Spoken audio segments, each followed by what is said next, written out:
Hello and welcome to Rob from the Internet Talks About Beer, a show where we discuss different styles of beer, beer history, beer flavor profiles. We give shout outs to breweries we think make exceptional beer, and we talk about whatever else comes to mind during the course of the conversation. I'm Rob from the Internet. Let's talk about beer. And as always, if you like what I'm doing, if you appreciate this kind of entertainment and education style that I'm trying to put forward, hey, like and subscribe to the channel and maybe click the little bell to be notified. All right, joining me today is someone who I just recently met via Twitter. His name is Lars Garshol. He is from Norway. Lars, if you would, tell me a little bit about yourself, how you got into the beer scene and what you do when you're not talking to people like me about beer. Yeah, I got interested in beer, a little bit over 20 years ago. And it was much like other people, right? I discovered that there were different beers with completely different flavors and started exploring that. And I think I did that for roughly 10 years before I discovered that there were, in addition to the styles of beer that people knew about, there was also a tradition in Northern Europe for the farmers to brew their own beer. And they used completely different methods and ingredients. And I got really, really interested in that.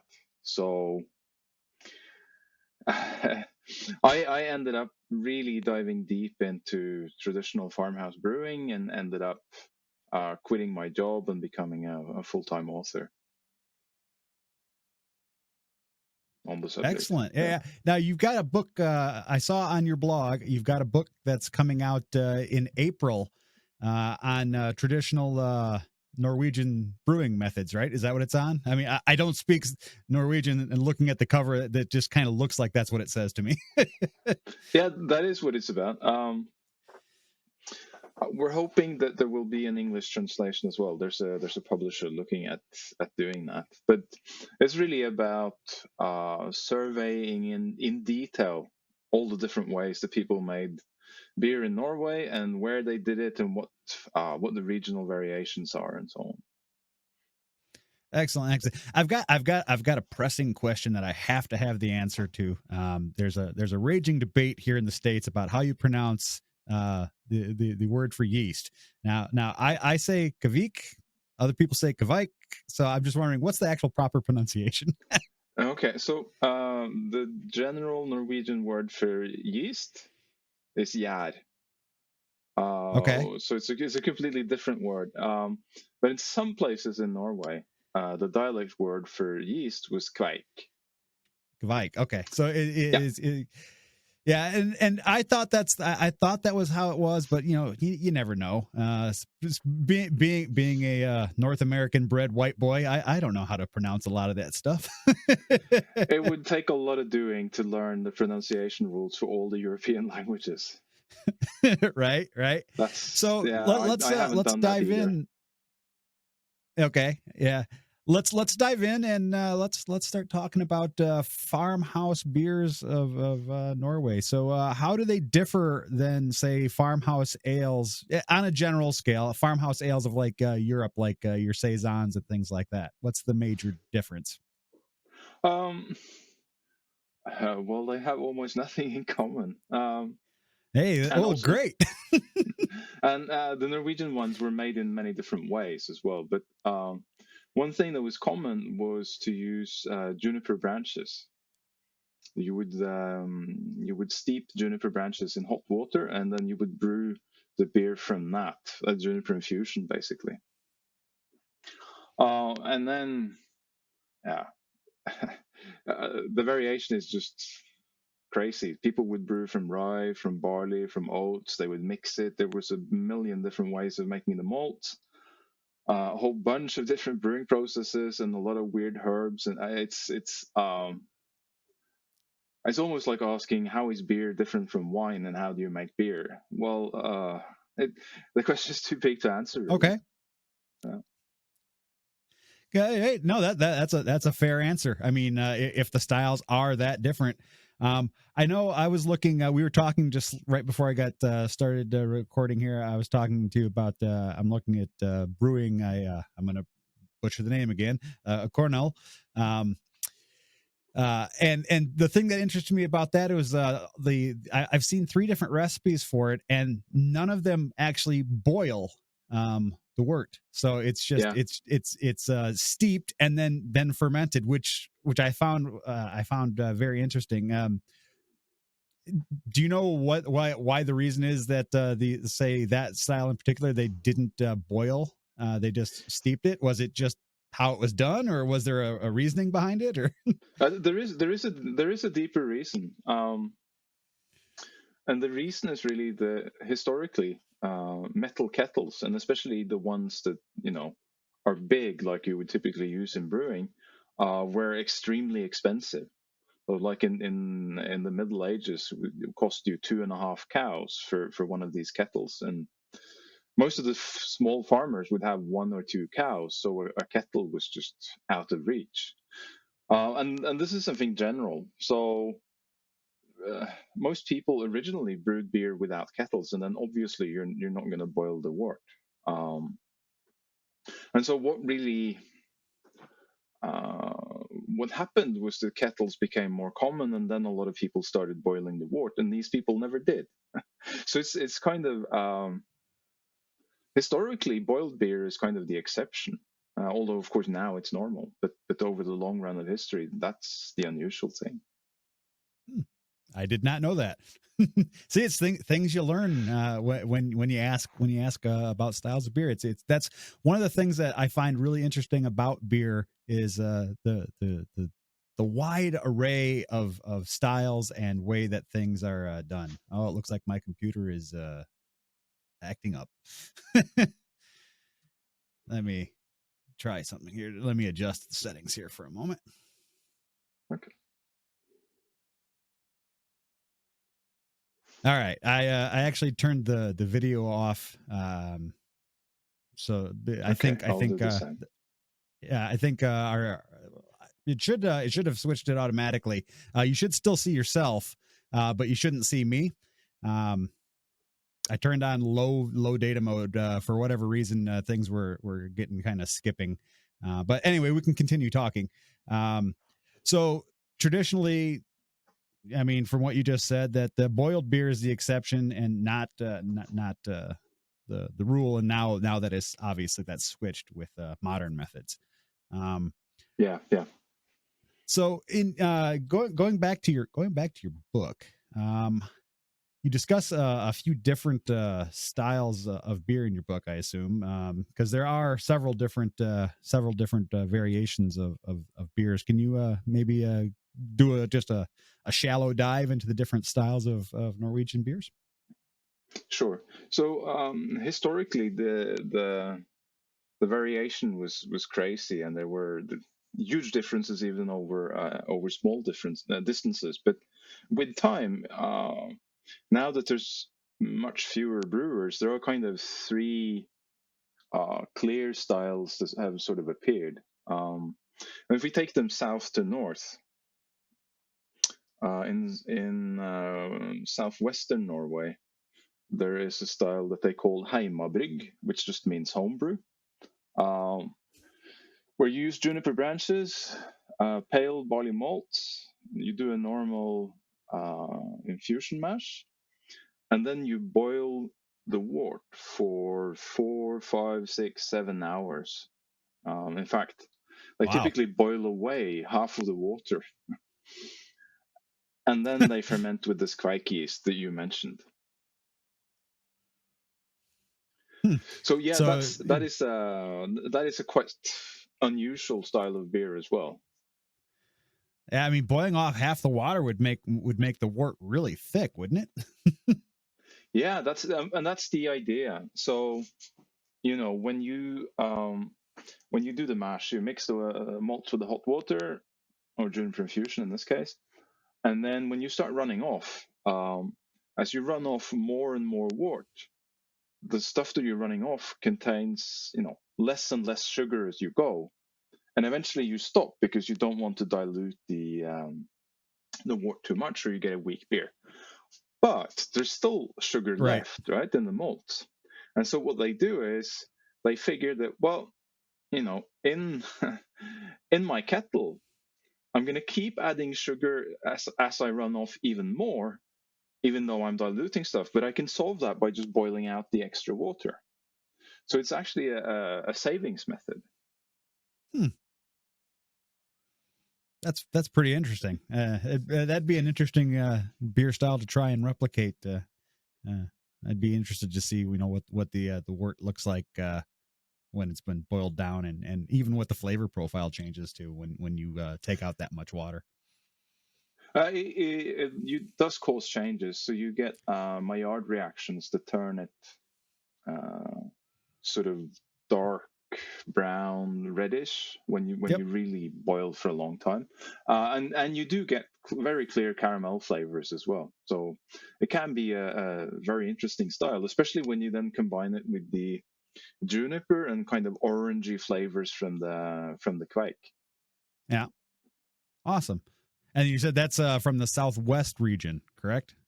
Yeah, that's right. That's right. All right. Yeah. So So let's move. heading on from there.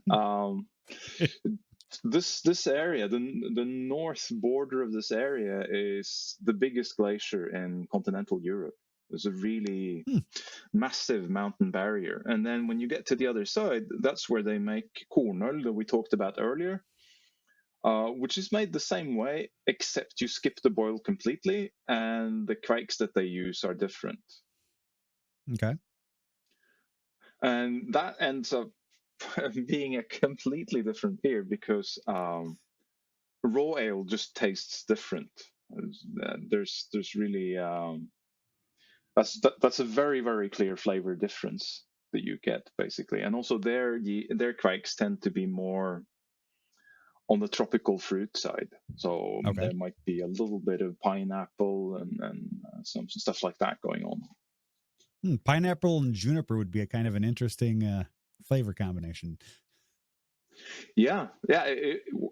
It's not like the pineapple that you get from some hops. It would be more like so it's like it comes and goes as you're drinking. So you taste the royal flavor, there's the juniper, and then suddenly there's a little burst of pineapple. Then it goes away again. It comes back later. It's subtle, but really nice. Neat. Yeah, that's definitely one I'm going to have to try and make. Yeah, I recommend that. It's a bit of a challenge to brew because not boiling changes some of the other parts of the process as well. But it's really rewarding when you get it right. Absolutely. Well, brewing beer is all about experimenting, and the worst case scenario is you just make bad beer and you got to try again. So Yeah, exactly.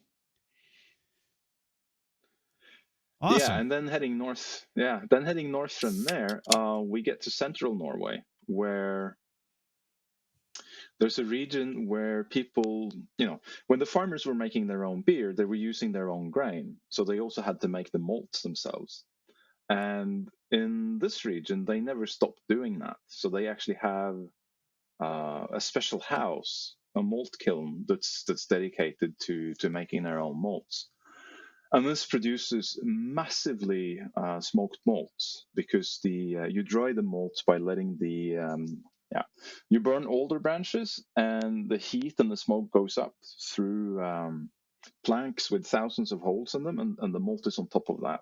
So the whole drying process is letting the smoke basically go through the malts. And then they brew using a completely different method because they pour on cold water on the malts, take it off, heat it up, and pour it back, and they keep doing this until they reach something like 80 degrees. And then some people boil the malts, and some people boil the wort, and some people skip it. This beer is so smoky that the royal flavor is not going to be the main flavor anyway. And in this region, they don't have yeast, or they don't have their own yeast, so they use bread yeast from the shop simply. But Oh, that interesting. works very well. Um, this is kind of something that recurs all over Northern Europe, that the local bread yeast apparently always makes good beer. And I wonder if these bread yeasts originally were beer yeasts, actually. That Yeah. might be where they came from. Yeah, I mean, you're probably right. That's probably a very valid assumption that that the yeast that they use for bread used to also be used for their beers, and which is why they make good beers with it still. So Yeah, we know that historically, at least in Norway, the farmers use the same yeast in bread and in beer. And when you put it in the beer, you get more yeast than when you started, right? So you always have a surplus of yeast. But the right. stuff that goes in the bread, well, that goes in the oven and it dies.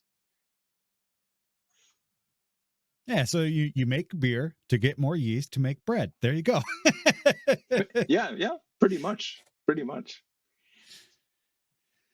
Cool. Now are those the three main varieties of beers for the area? Or Uh, of the ones that are alive, yes. There's okay. also people in Eastern Norway that make beer, but their styles aren't so very well known, and there's not a large number of brewers. So it becomes a little odd to talk about the style when, 3 or 4 people make it. Yeah, yeah, it's understandable. Um, Now, if I remember correctly, when we were talking, you just went to a big farmhouse uh, beer festival, right? Yeah, that's right. That's right. And where was that? Uh, And what was that like? this festival is held in Hornindal in Western Norway. So that's in the middle of the Kornøl area.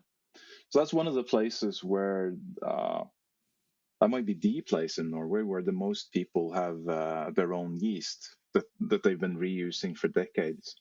And that's why the festival is there. But it's not a great place to arrange a festival because there's only one tiny hotel, and it's kind of hard to get accommodation and hard to transport people there. But we decided it was the place to have this festival because that's is one of the places where the tradition is the strongest, and it's sort of in the middle. So if you're coming from the southern area, it's not too far away, and if you're coming from central Norway, it's also not too far away.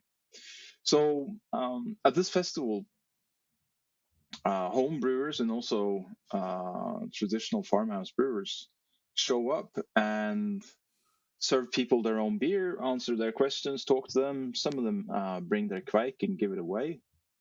And then we have commercial beers as well, and presentations and stuff like that, and a lot of other things happening around it. But to me, the most important part of the festival really is this thing that you can actually taste real farmhouse ale made by real farmhouse brewers and talk to them about it. That's really the key part. Yeah, I think if I were to show up at a festival like that, that would be the key part for me as well. I love talking to brewers, and I love talking to them about their processes and the stuff they use and the local ingredients and things like that.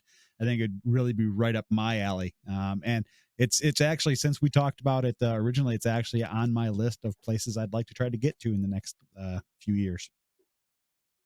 Yeah, I'd recommend that. It's really, we have foreigners coming there every year, and they're always they leave almost stunned with everything that they see and experience. I described 3 styles, but one of the things that really strike people is how huge the variation is, and all the weird things that they didn't expect about these processes and how the brewing works. Because one of the things that you can do is you can join one of the local brewers for a brew day in this traditional brew house and see the whole process and ask questions on the way and so on. That'd be cool. I mean, that's the type of thing that I really enjoy doing, is getting in there and getting my hands dirty, basically, and seeing how the process actually works and helping be a part of it. That would be, for me, that would be probably like the highlight of going to a festival like that, was being able to do something like that. Yeah, there's with this type of process, it's you get a completely different understanding if you actually see them do it and how they do the different steps in the process. And I was talking to some of the guys from the Norwegian Homebrewers Association that joined one of these brewing demonstrations, and one of the things that shocked them was that the guys didn't use the thermometer at all, not for the mashing and not for the not for pitching the yeast, because they've been making this beer, over and over and over for 30, 40, 50 years, some of them, and they don't need it.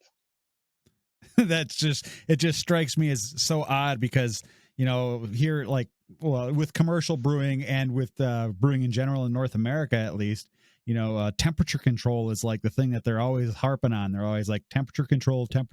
You have to control the temperatures of this and this.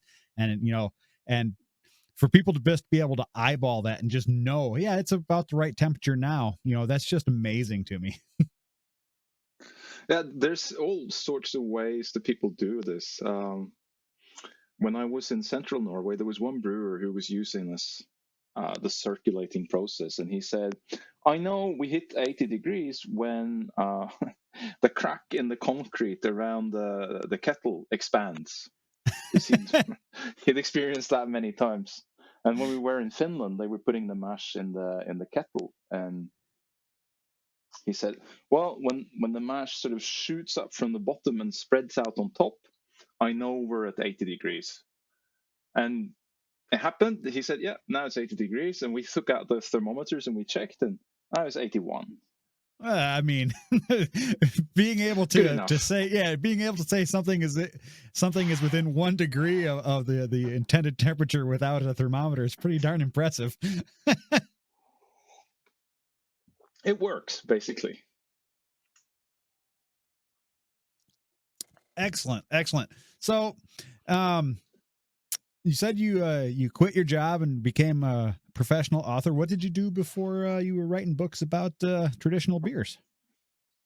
I was a software engineer, so I worked on large IT systems that exchange massive amounts of data on the internet, basically. Hmm. And then you found your calling, and it was beer. Well, I was writing books and doing research and travel and so on, in parallel with my job. And one of the things I eventually started doing was I started taking 1 month off every year, just to be able to get through all of this. Right. And then last spring, I thought, well, okay, I finished one book. What should I write now? And sort of listed out the books that I thought I could write from all of the research that I've done and the material I have. And when I got to title number 9, I thought, well, this isn't going to work. This is not just nuts. I will die before I'm done with this. So it seemed crazy to collect all of this information that a lot of people think is super interesting and then not be able to communicate it out to people. Yeah, no, I mean it makes sense. What's the old hacker term? Information wants to be free. Yeah, absolutely. Um, and there's also a sense that no, well, there are other people writing about this, but very few and not always in English. So I felt like someone has to document all of this, especially the brewing that's still going on. If it's documenting it and making people care about it is one way to keep it alive, basically. Yeah, no, most definitely. I mean, keeping a history of things and getting that history into the hands of more people will help keep beer styles alive, and that's the ultimate goal, is to preserve some of these, these beer styles that are more, what's the term, more eclectic, or more elusive for the world as a whole. I mean, I didn't even know these types of beers existed until earlier this year. It was like early spring of this year that I discovered that there were still people brewing these types of beers. And as I said to you off camera before we started, it was like it was pretty serendipitous that I was talking on Twitter about brewing one of these styles of beers, and then it was recommended that I get in touch with you to have you on the show because someone's like, "Oh, I know someone who knows about that." It's just, and I find this type of stuff very interesting. I love getting into the history of beers. I love getting into the history of the processes and things like that. And being able to find someone who like you, who is researched this and is trying to get this information out to a larger audience, is fantastic. Yeah, thanks for having me. I mean, you're supporting the process. Yeah, most definitely. I also posted a comment to your blog saying that I would very much be interested in getting a copy of this book that's coming out in April in English. If I can't get it in English, though, I might still try and pick it up in Norwegian just to add it to my collection. Then someone can go, "What the hell is this?" when they look at my collection of beer books. Thank you. There's actually a good number of maps in the book. So some of the summarize, for example, there's a map of what was the word for yeast in different places. So there is actually stuff you can figure out from the book, even if you don't speak Norwegian. Yeah. But Yeah. I'm No. hoping we can do it in English, because there were so many people that said they were interested in buying it, that the English publisher said, well, okay, we will negotiate for the rights. So there is hope.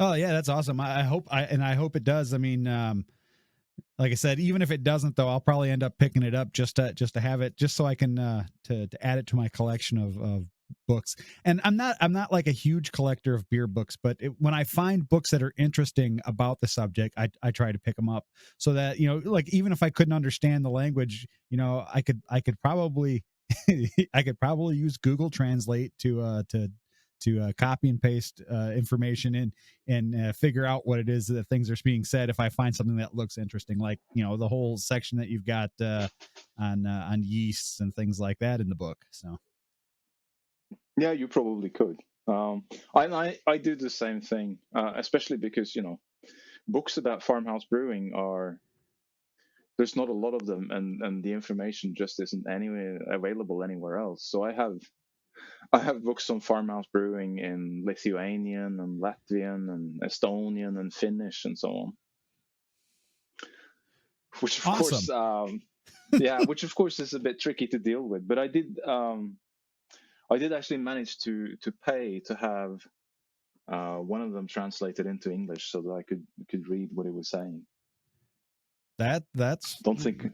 that's dedication to a book. Well, I mean, how else to find out, right? Yeah.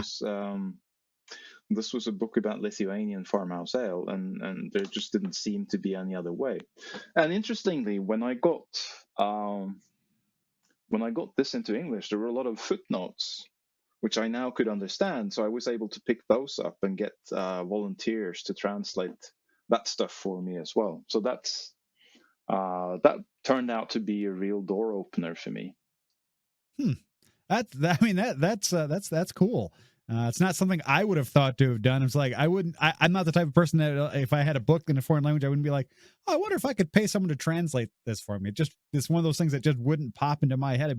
I'd be sitting there going, man, I wish this was translated into my language. Well, desperation gives rise to strange ideas, right? Yeah, that's true. Yeah. Necessity is the mother of invention. Yeah, exactly. Well, excellent. Lars, if people want to find you out on the internet or on the social networks, how can they get in touch with you? Well, I'm on Twitter under my full name. I'm on Facebook as Lars Blog on Beer, and of course there is my blog. Just type in my name and you'll find my website, and it's got descriptions of all of the books as well as the blog with a lot of stuff about Norwegian traditional brewing and beer archaeology and all this stuff. Yeah, I will say that if you type into Google, if you type in Norwegian farmhouse beer, you're the first thing that comes up on the search. Yeah, it probably is. Yeah. It literally is, because I couldn't remember the address to your blog, so I was gonna search for it, and I typed that in, and you're literally the first result, and I'm like, well, that was easy. Well, it helps not to have a lot of other people writing about it in English, right? Yeah, I suppose it really does. I mean, it instantly puts you right near the top of any of the results. Your blog is interesting. I've read a few of your entries, and like I said, reading the entry on the new book on the farmhouse ales, I was like, oh man, I really hope this does get translated into English, because that would be fantastic to add to my collection. Yeah, thank you. Lars, I know it's like, I don't know, what, 6 hours ahead of me where you're at right now, and I don't want to dig into your personal time on a weekend. I do appreciate you being on the show. This show will be out in mid-November, so I'll be sure to let you know generally about a week before it comes out. I start talking about the shows. I appreciate you being on, and I look forward to maybe having you on at a later date when you come out with, I don't know what, another book, because I assume you're not done after this one. There's another 9 to come, right? No, 8, sorry. Another 8 to come, yeah, because you said you had 9 titles, and you said you wouldn't get them done before you died. Yeah, so there should be, well, and probably I will think of more as I do those 8, right? Right. Yep. And then who knows? Yeah. Maybe in the next couple of years I can catch up with you at this festival there for the Farmhouse Brews. That would be great. Always fun to have people from abroad there. So yeah, love to have you. Awesome. Well, Lars, it's been great having you on the show, and to everyone who watches this, cheers. I'm Rob from the internet. Cheers.